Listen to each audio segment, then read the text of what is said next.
This incident occurred about 15 hours ago. And so we're going to basically lay out everything that we have for you right here, just 15 hours removed. So here's where the incident happened last night. This is County Road 512, right near 95.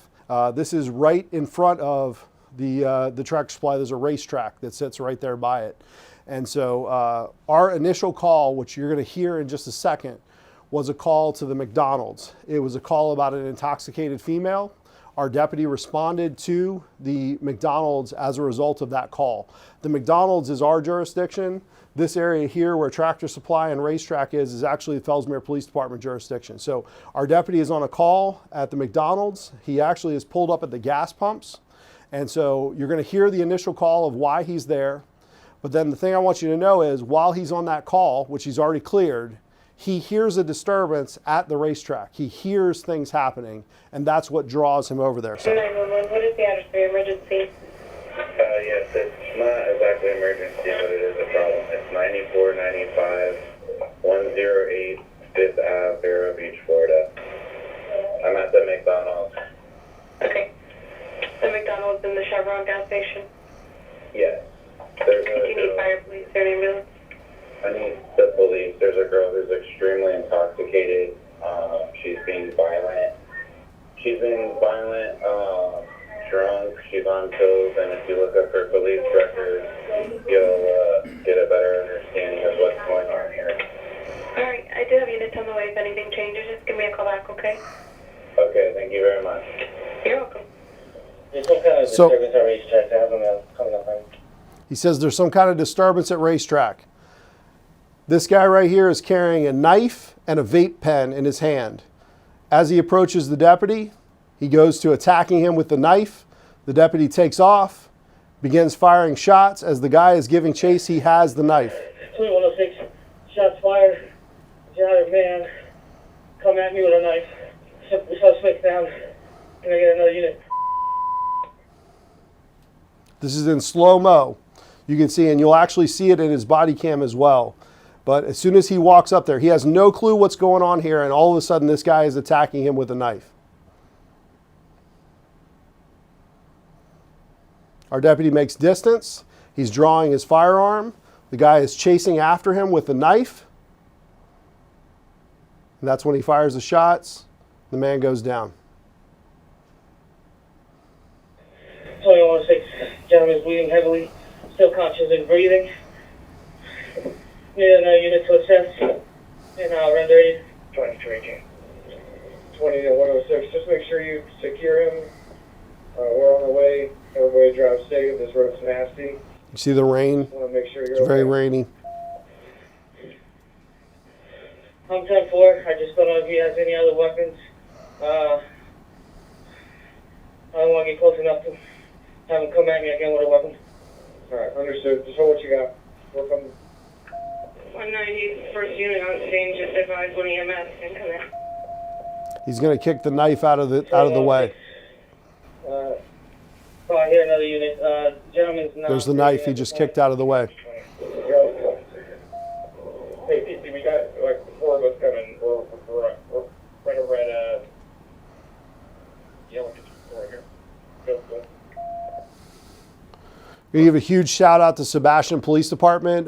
Richie Rivas is one of their canine deputies. He's actually the first one on scene to assist. You'll see him pull up here. He's got his rifle. As our team arrives, they assess the situation, and that's when they begin to render aid. But again, I have to say, huge shout out to them for that. Next, you're going to see his body cam. There is no audio on this because he was not actively in the middle of anything. He's actually at the McDonald's right here. This is the RaceTrac, and you see him looking in this direction. He actually kind of walks over and he hears the disturbance. What he doesn't know is the guy that you just saw in that video was chasing 2 other guys around in the parking lot. Those guys had fled from him, and so he's hearing that disturbance occurring. He has no idea what's going on. So he gets into his patrol car, he rolls his window down because he wants to be able to hear the disturbance as he's responding. So you see he's rolled his window down, he's driving back across the street, and you're gonna see as he pulls up exactly what happens as that guy tries to attack him with a knife.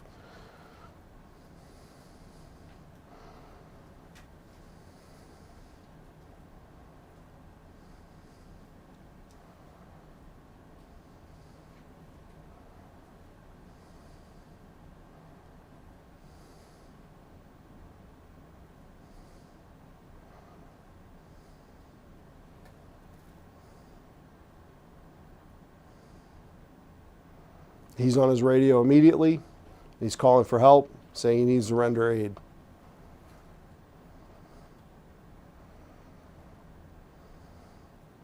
You see the thunder and lightning in the background. Very rainy night.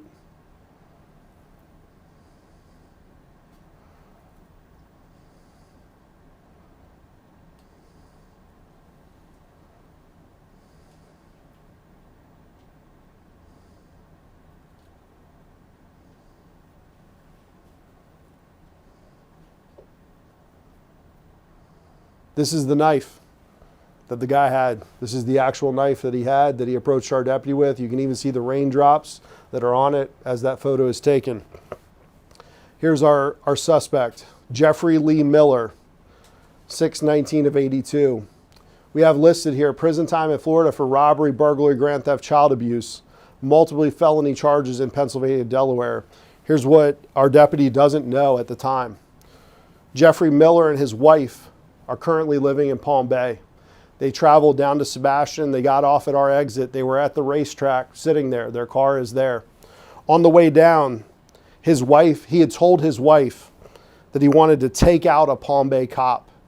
On the ride down, he had said he had previously stabbed the air mattress that they were staying on with the knife that he had. He had been stabbing things, and he was trying to open the door and get out on 95 on the ride down. So he was seriously suffering from some major issues. This guy's done time in prison. He had an active warrant out of Pennsylvania for a parole violation. He's been arrested in the past in other states for terroristic threats, escape, resisting with violence, which was actually in Sebastian, and cruelty to animals. And I wanted to highlight that case. This one was back in 2019. Sebastian man beats wife and tells children someone's going to die. This is Jeffrey Lee Miller, and this was actually a Sebastian Daily article that was put out that happened back then. So here's the other side.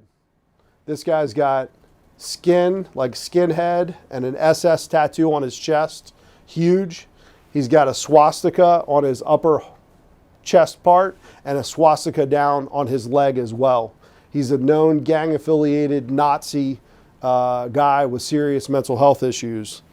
And so that's the background, a little bit of background on him. Our deputy that was involved, we're not going to give you his name, but he's a 44-year-old Hispanic male. He was hired January of this year, previously served 3 years at Cocoa Beach Police and 3 years with Brevard County Sheriff's Office, so he has 6.5 years total law enforcement experience. From the time that our deputy is approached at the car until the shots are fired and he's down on the ground is 3.5 seconds. This deputy responds to this scene, has no idea that this man is out here menacing the other people that are on this scene, causing these problems. He's there for a totally unrelated issue. And he fires and kills this guy.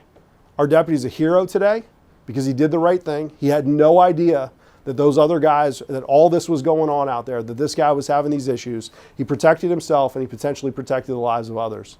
So we're incredibly proud of our deputy for what he did out there. His training and response kicked in perfectly. All the things that we're trained to do, he did right. In 3.5 seconds, he made that decision, less than 3.5 seconds, because from the time he approaches until the guy's down on the ground is 3.5 seconds. Incredible thinking, an incredibly great job. And we're happy that he's here with us and that he's doing okay today. He did, the guy did make contact with him when he swung at him at the car. No blood drawn, no nothing like that. We checked him out and made sure we took pictures of him and everything. But his intent was to strike him with that knife. His intent was to take him out. And we believe that this guy thought that our deputy was there for him, a response for what was going on there. And he thought he was going to attack the deputy, and our deputy did the right thing. With that, I'll take questions. Was this a domestic? There's no indication that he and the wife were having any problems. The wife was somewhat cooperative on the scene last night. She was there talking to our folks. She did not want to come back to the station. I think that she lives with a lot of stress in her life with this guy. She's had a lot of issues, as you saw from your article, that she had some major issues with him along the way.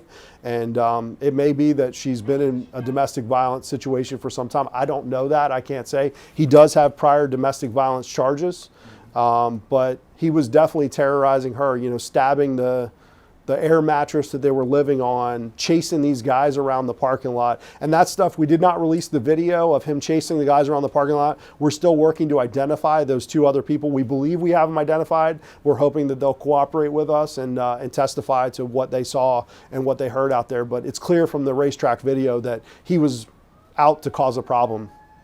Yes, Do you know why he went to the RaceTrac to begin with? Don't know why he was there. The wife was sitting right in front on a bench when I got there. Their car was there. I don't know if they stopped off. They're from Palm Bay. It seems like they've kind of jumped around. They had lived in Sebastian at one point. They kind of know this area. He's got a criminal history in our county. He's got criminal history around the state of Florida. So seems like they were just kind of vagrants moving around, and they landed in our RaceTrac gas station for some reason. Now, was he, the Miller, was he chasing people around the parking lot or inside the store? It was outside. There were 2 guys. He was chasing them around a vehicle, and they took off to the south, like the southwest direction. They were actually in the video waving their arms, but we don't know if he could see. We haven't interviewed him yet to find out if he could see those guys or not. But they were fleeing from him, and they were on a phone. We don't know if they were trying to call 911, if they were trying to call somebody else, but he was actively, aggressively approaching these 2 men, and there was some sort of disturbance happening when our deputy pulled up in the middle of it. That's what it appears, because they drove off after everything happened. And so that's why we're still working to identify them. So no known connection to Miller? No known connection. We actually think they're from out of town. You know, those gas stations right by 95 get a lot of traffic that people just stop. And I think once those guys realized they weren't in harm's way anymore, everything was taken care of, they went on their way. And so our team is reaching out to them to see what they saw and heard. And if anybody has any information, obviously you guys cover the South Florida area. We do believe that the people that were involved are from the South Florida area. If you had something happen to you last night in Sebastian, please give us a call. We'd love to hear from you. I don't want to get into how many shots were fired. I can tell you that he was struck multiple times. I will say that the suspect was struck multiple times. Yeah, I'm incredibly proud of the fact that not only did he respond over there, but when he responded, you know, he's attacked immediately upon getting out of his car. That guy was right on, I mean, you see as the door opens, he's right on top of him. When he goes to stab at him, punch at him, whatever it is that he's doing, the deputy's able to duck, move. You know, it really is, it shows our entire commitment to training, to making sure that our folks have the resources that they need. You know, he's well prepared. He's able to place those shots in the rain, in the dark, to do that under duress. The way that happened is incredible. And everybody in our team has said today, wow, what a great job. Amazing being able to do that on the move, while this guy's chasing after you under that stress. He's only been here 6 months. I mean, everything just is amazing. And so we're so proud that he's safe today. You know, it's a tragedy. We never want to have to pull the trigger. That's one of those things. Our folks don't ever leave the house. We don't set out that we want to have to do this. But we all know what we signed up for. And this is one of those situations where this guy's got mental health issues. He's been to prison multiple times. He's got gang affiliation, Nazi tattoos. You know, he's the bad guy that's out there. He's the nightmare scenario that none of us ever want to encounter. And when our guy encountered that person, he did exactly what he was trained to do. And so we're incredibly proud of him. I don't know that you can train for every scenario that's out there. And this is probably one of those worst case scenarios, because we do low light shooting. We do train in the rain. We do train for those. But when you add them all up, and in a complete unknown scenario, this could have been really bad. This could be tomorrow, we could be planning a funeral, right? It could be an entirely different situation. And fortunately for us, it's not that scenario. You know, obviously we feel for the family. This is something that's been an ongoing problem for them for some time. And it's certainly something that we never want to have to do. But on our side, we're glad that our deputy is home safe with his kids. Thank you for watching Video League Police. Please subscribe.